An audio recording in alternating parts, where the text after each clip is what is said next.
The shots start counting today for 72 of the best female amateur golfers. It is official. The Augusta National Women's Amateur is underway. And what was supposed to be a concert extravaganza from Blake Shelton to Jimmy Buffett and beyond, now officially canceled. Less than a week away from the kickoff, organizers for XPR Augusta say it is not happening. They say they'll automatically refund you in the next 14 days if you bought a ticket directly through their website. If you bought a ticket through a third-party vendor, you have to get in touch with them directly. Yeah, they say it's a structural issue with the ground of the stadium. That is what set them back. And they say they still plan to revitalize the stadium. Our Sloan O'Cone has been digging into exactly who this company is and what work they've done in the past. She's live with us in the studio right now. Sloan. The Facebook page for C4 Live was created on September 7th, 2019, not long before they started working with the city. Their posts consist of stock photos that don't trigger a specific event or concert when you reverse image search them. The only picture that came up with anything is a club in Las Vegas that closed in 2015, a year before C4 Live was founded based on the managing partner's LinkedIn's.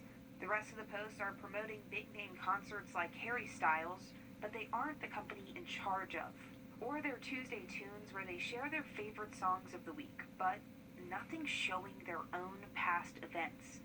Same for Twitter and Instagram. They're basically the same feeds as their Facebook. Instagram does show more things in Augusta, like local restaurants, places to visit, and a few pictures inside the stadium. Like this one, with the one bulldozer captioned, "Hard at work, it won't be long now," on January 14th.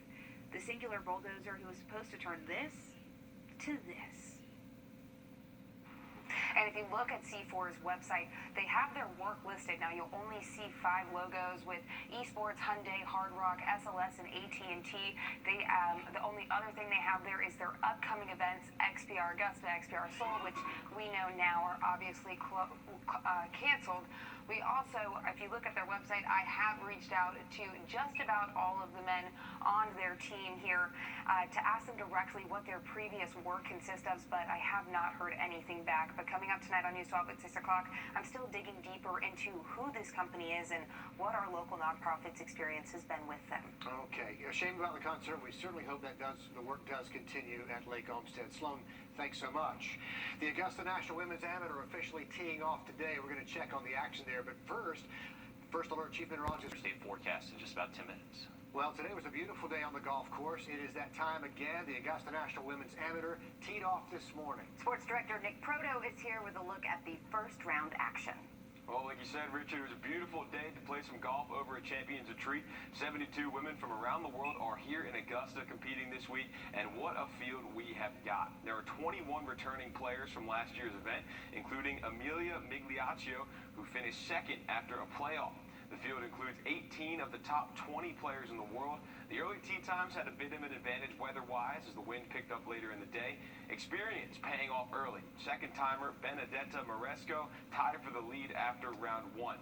But vets and newcomers alike are all excited to be back in this prestigious event.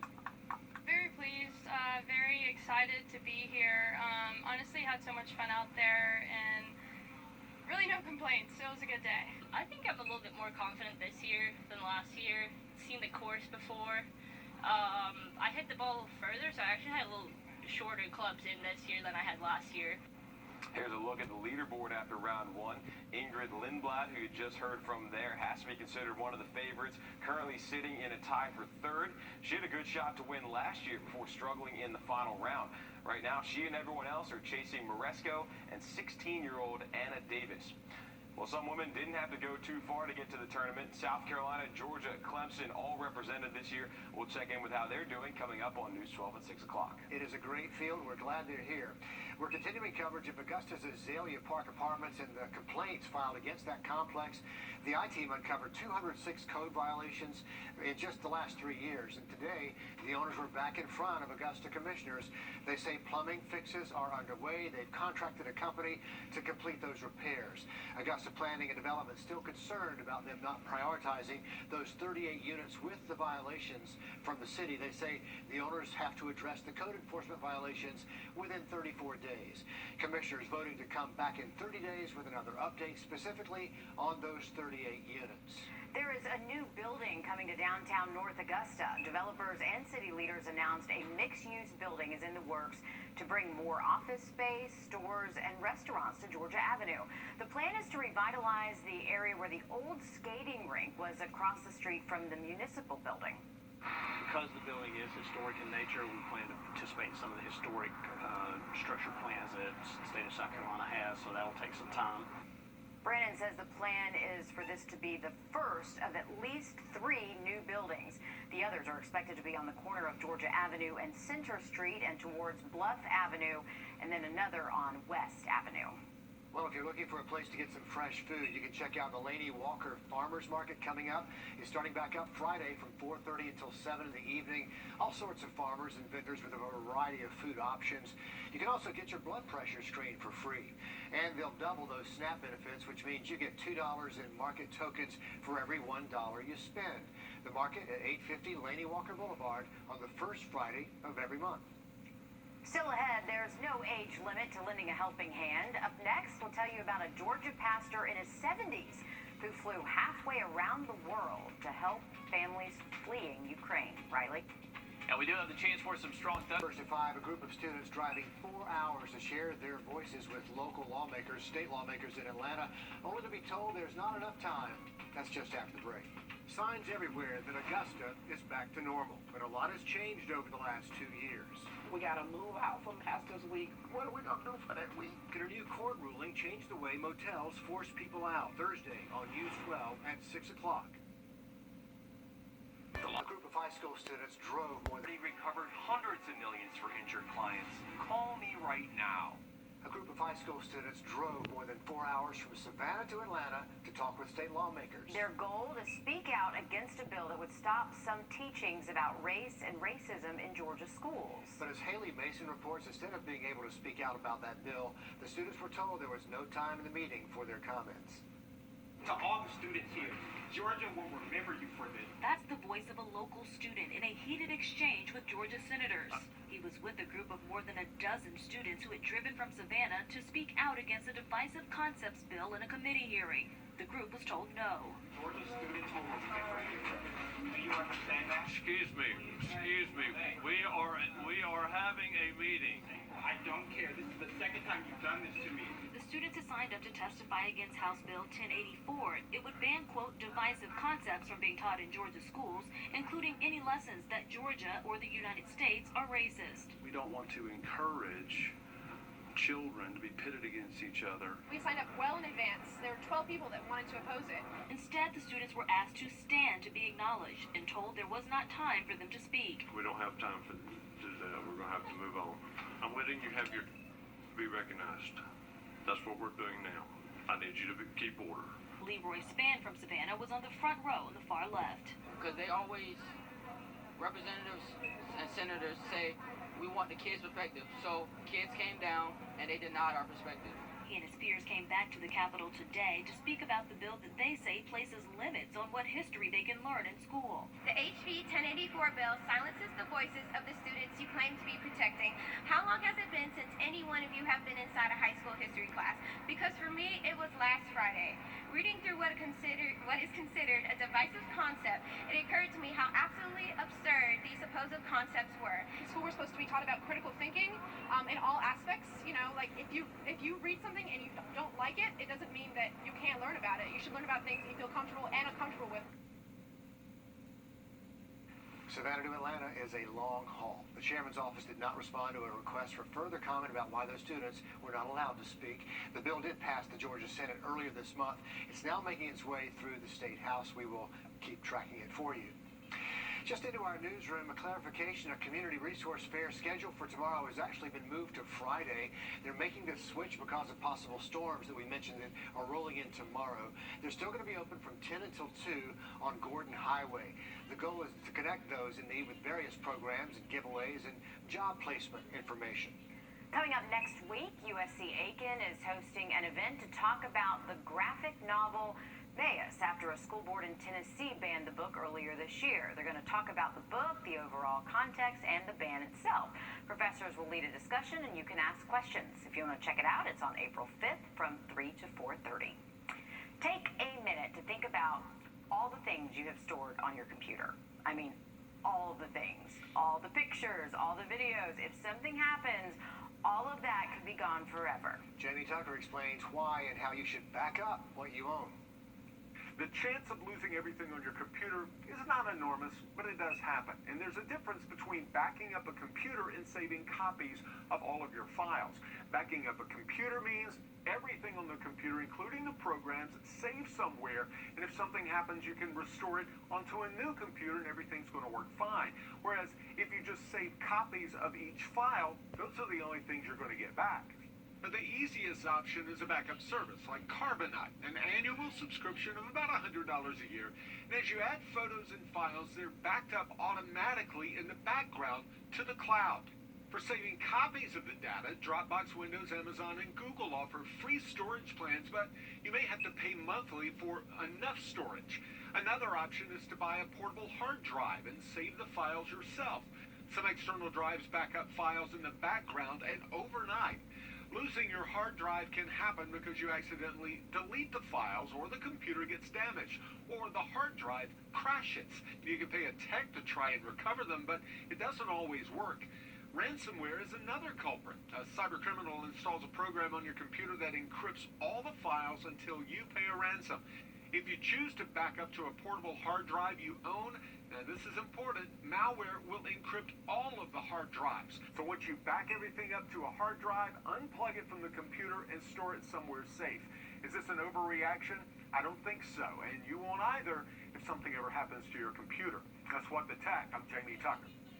Yeah, better safe than sorry, right? Well, one recent study suggests about 30% of all computers are currently infected with virus or malware without you even knowing it. Yes, and that malware can encrypt the files at any time. It's definitely worth backing up pretty much everything, Riley. Absolutely. Can never be too safe. Better to be safe than sorry, for sure. Same thing for our forecast tomorrow. From the station that's on your side, this is News 12 at 6 o'clock. Concerts canceled with just a week until it was set to start. Plans now off for the big concert series at Lake Olmsted Stadium. New details and an explanation from the company in charge and where you can go to look for your refund. The first day one of the Augusta National Women's Amateur in the books now. 72 women from around the world teeing off today at Champions Retreat. The first 18 holes are under their belts, and tomorrow, after 36 more, they'll make a cut, sending the top 30 on to play the final round at Augusta National Saturday. We have team coverage for you, bringing all the highlights on and off the course straight ahead. But let's talk about the weather, because we're going to get a live look here. Look at that Thursday forecast in just about 10 minutes. Riley, thanks a lot. Lake Olmsted Stadium will sit empty a bit longer. The big concert series set for next week is now canceled. The company in charge, called C4 Live, made that announcement in the last few hours, just a week before the concerts are set to start. We're talking about acts ranging from Blake Shelton to Nelly and Pitbull, and this comes after weeks of questions about the structural issues on the stadium grounds there. News 12's Claire Allen live for us at the stadium, and Claire, C4 says that's ultimately what led them to cancel today, right? That's right, Richard. C4 Live is pulling the plug on concert series that was supposed to take place in Lake Olmsted due to the fact of the stability of the ground. Now they say they are looking to improve stuff and later on in the future, but now you can look and see when you can expect the refund. Well, that's all we've been looking forward to. Erin Carrillo and her friend were set to travel from Woodstock, Georgia to see Blake Shelton at the XPR Augusta concert series. Now their excitement has turned to disappointment. And it being a week away, I mean, how do you not know if you're having a concert or not, you know? Like others, they brought tickets to a show that would not go on and would have to make adjustments. We've paid for a hotel, getting there. I actually have till Friday to cancel my Airbnb or I don't get my money back. Getting your money back would be a waiting game. C4 Live says in their statement, if you purchase a ticket through them directly, your refund would be automatically processed to the debit or credit card charged within the next 14 days. If you purchase through a third party, you must reach out to that third party. Ticketmaster and Groupon say on their website you will be issued a refund once funds are received from the event organizer. It is very stressful.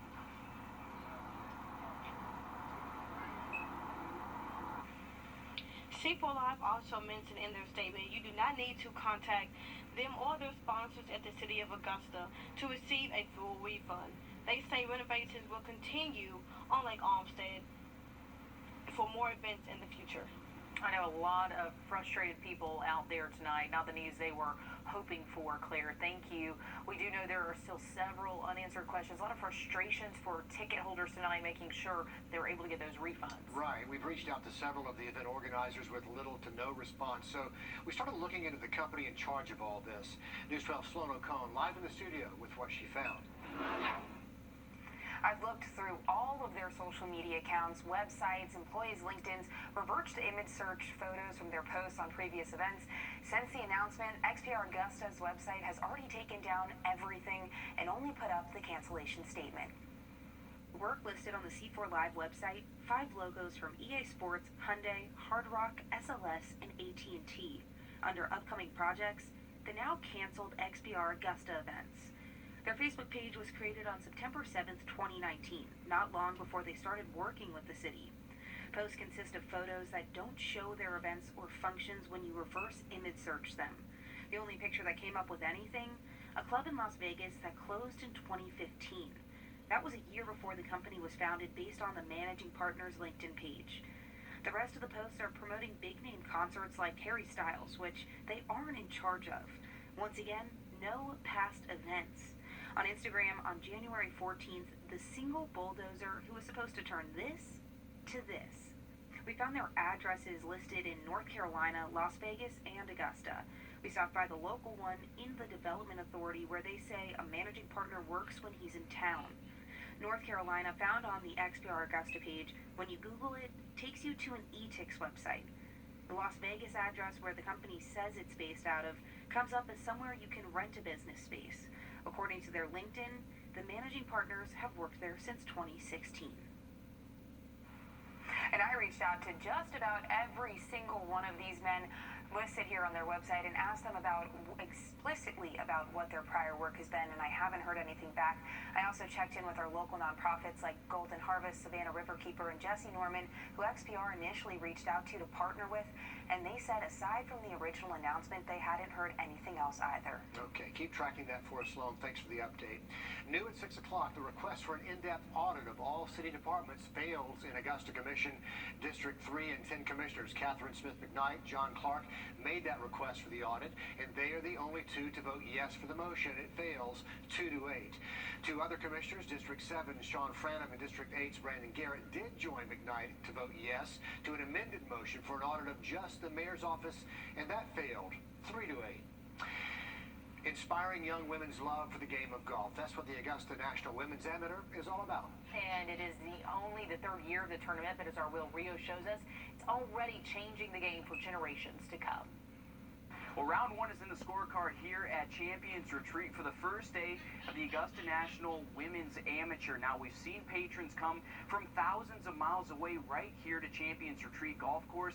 We've also seen a lot of patrons from right here in Augusta coming here to see these elite women play. It's just a testament to the growth of this sport. Whether you're on the first tee box or enjoying the infamous pimento cheese and egg salad sandwiches, patrons are just happy to be back on the course again. It's really awesome to be able to be in a live sporting event again. Just being able to come back to a sporting event, especially in our hometown, is awesome. For some, it's about more than just watching these women compete. I think she seems excited too. We even got a little interaction with one of the golfers. She was coming by and said hi to her. Bodie says it's the interactions that are helping change the landscape of women's golf for the younger generation. Both mom and dad say it's been easy to get their daughter interested in the culture. It makes me really excited for her because she's got a lot of opportunities. Those opportunities will only grow as the Augusta National Women's Amateur is put in the national spotlight. To see women have these events now is awesome. Because, I mean, we were, cheering on our women the whole time. So now that they have an avenue where they can actually be on TV, be shown how good they are, it's fantastic. Patrons hope to see this only drive upwards. To be able to give them that platform, I mean that's huge, and I hope to be able to see it grow and to see more of the national and golf fans embrace this part of the tournament as well. At Champions Retreat, Will Rio on your side. So because of the pending weather situation for tomorrow, tee times are not out yet. Once they are, we're going to post those for you on the website and watching that system as it moves Right, and we'll also be bringing you coverage of that tournament all week long right here on News 12, and we'll be airing the final round Saturday on our NBC side. That starts at noon, so good luck to all those competitors in Can't town. wait to see it. There's more Augusta National Women's Amateur action to get to Sports Director Nick Proto with highlights from Champions Retreat and look at who's on top after round one. And unfortunately, round two could be impacted by storms heading into our Thursday. We do have a first alert in effect. We'll talk about our severe weather risks just after the break. On your sideline, sports brought to you by the Hawk Law Group. The first round of the Augusta National Women's Amateur teed off this morning. 72 women competing this year. Some had to travel across the world to get here to Augusta. Others, not so much. Kentucky's Jensen Castle is from West Columbia. She's making her first Women's Am appearance, as is USC's Hannah Darling. Clemson has a pair of golfers as well, and Savannah Gruwall and Ivy Shepard, both making their debuts. Both women shot 7 over on the day, so they have got some work to do to make the cut. And representing the University of Georgia is Jenny Bay.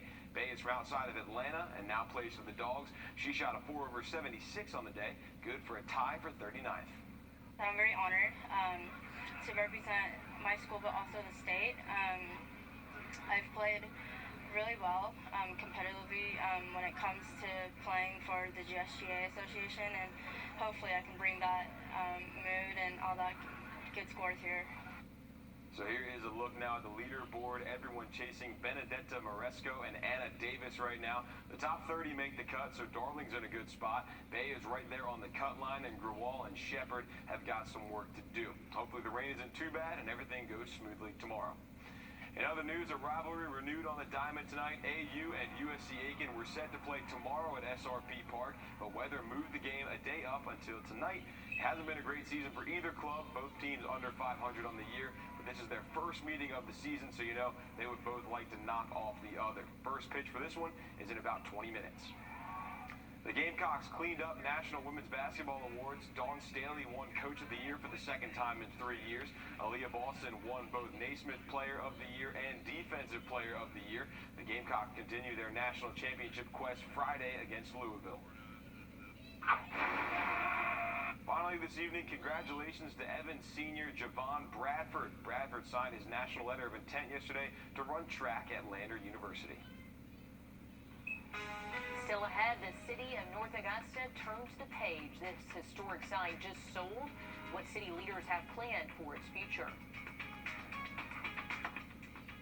The Live Icon. It is the next big step to making North Augusta a better place to live, work, and play. North Augusta Forward just finalizing the sale of the old skating rink and carpet shop on Georgia Avenue to a developer. And News 12's Craig Allison is on that story today. And it is exciting news. He's here to tell us what's next for that property. Craig. Yeah, with today's announcement, the hope is to completely renovate the historic Gateway property by Masters time this next year. This includes parking, a park for families, and a stage for entertainment. Past this, plans for this project will add at least 3 additional buildings that stretch along Bluff Avenue and stop at West Avenue. The total budget is estimated to be between $12 and $15 million. The revitalization will be a development of office space, retail, and restaurant space. I can assure you there's been a lot of folks over the last few years who want to buy this building, tear it down, and put something up that doesn't fit in our downtown. So I'm very appreciative of their willingness to wait till we got the right person.